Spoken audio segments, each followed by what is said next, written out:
ನಮಸ್ಕಾರ. ಮುಖ್ಯಾಂಶಗಳು. ಕೃಷಿ ಭಾರತೀಯರ ಜೀವನದ ಮೂಲಾಧಾರ. ದೇಶದ ಸುಸ್ಥಿರ ಅಭಿವೃದ್ಧಿಗೆ ಅನ್ನದಾತರ ಕೊಡುಗೆ ಅಪಾರ. ಪ್ರಧಾನಿ ನರೇಂದ್ರ ಮೋದಿ. ರಾಷ್ಟ್ರೀಯ ಕ್ಷಯ ನಿರ್ಮೂಲನಾ ಕಾರ್ಯಕ್ರಮ.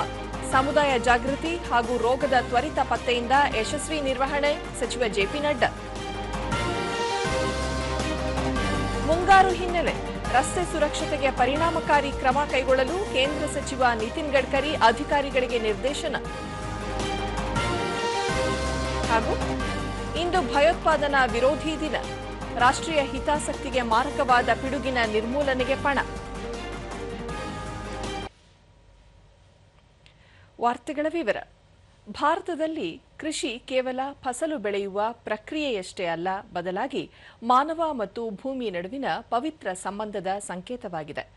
ಭಾರತದಲ್ಲಿ ಕೃಷಿ ಜೀವನದ ಮೂಲಾಧಾರವಾಗಿದೆ ಎಂದು ಪ್ರಧಾನಿ ನರೇಂದ್ರ ಮೋದಿ ಹೇಳಿದ್ದಾರೆ.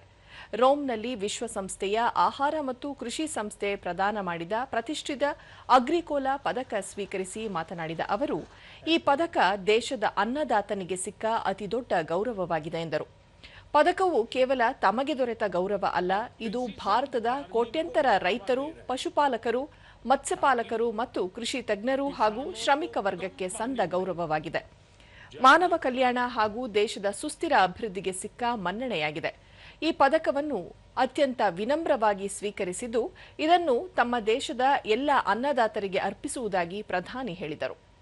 ಆಹಾರ ಮತ್ತು ಕೃಷಿ ಸಂಸ್ಥೆಯ ಪ್ರತಿಷ್ಠಿತ ಅಗ್ರಿಕೋಲಾ ಪದಕವನ್ನು ಪಡೆದ ಪ್ರಧಾನಿ ನರೇಂದ್ರ ಮೋದಿ ಅವರನ್ನು ಕೇಂದ್ರ ಗೃಹ ಸಚಿವ ಅಮಿತ್ ಶಾ ಅಭಿನಂದಿಸಿದ್ದಾರೆ.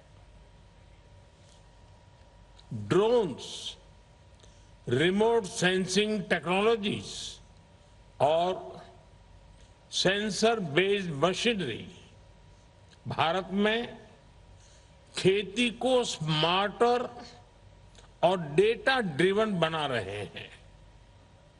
आज गांव का छोटा किसान भी मोबाइल टेक्नोलॉजी के जरिए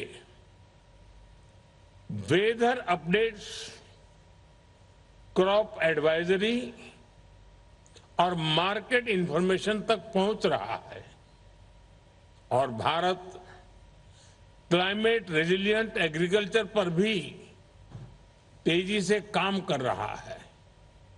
पिछले 10 सालों में देश में लगभग 3000 क्लाइमेट रेजिलिएंट क्रॉप वैरायटीज विकसित की गई है.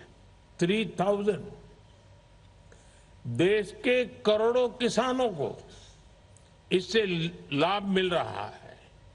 साथियों, हम मानते हैं कि फ्यूचर ऑफ फार्मिंग केवल प्रोड्यूस मोर में नहीं, बल्कि प्रोड्यूस बेटर में है. ಪ್ರತಿಷ್ಠಿತ ಅಗ್ರಿಕೋಲಾ ಪದಕವನ್ನು ಪಡೆದ ಪ್ರಧಾನಿ ನರೇಂದ್ರ ಮೋದಿ ಅವರನ್ನು ಕೇಂದ್ರ ಗೃಹ ಸಚಿವ ಅಮಿತ್ ಶಾ ಅಭಿನಂದಿಸಿದ್ದಾರೆ.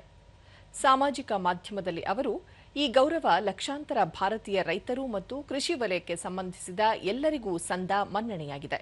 ಕೃಷಿ ಸುಧಾರಣೆಗಳು, ಆಹಾರ ಭದ್ರತೆ ಮತ್ತು ರೈತರ ಕಲ್ಯಾಣದ ಬಗ್ಗೆ ಪ್ರಧಾನಿ ಅವರ ಬದ್ಧತೆಗೆ ಜಾಗತಿಕ ಮನ್ನಣೆಯನ್ನು ಈ ಪ್ರಶಸ್ತಿ ಪ್ರತಿಬಿಂಬಿಸುತ್ತದೆ ಎಂದು ಹೇಳಿದ್ದಾರೆ. ಸಚಿವ ಜ್ಯೋತಿರಾದಿತ್ಯ ಸಿಂಧಿಯಾ ಕೂಡ ಪ್ರಶಸ್ತಿಗೆ ಭಾಜನರಾದ ಪ್ರಧಾನಿ ಅವರನ್ನು ಸಾಮಾಜಿಕ ಜಾಲತಾಣದ ಮೂಲಕ ಅಭಿನಂದಿಸಿದ್ದಾರೆ.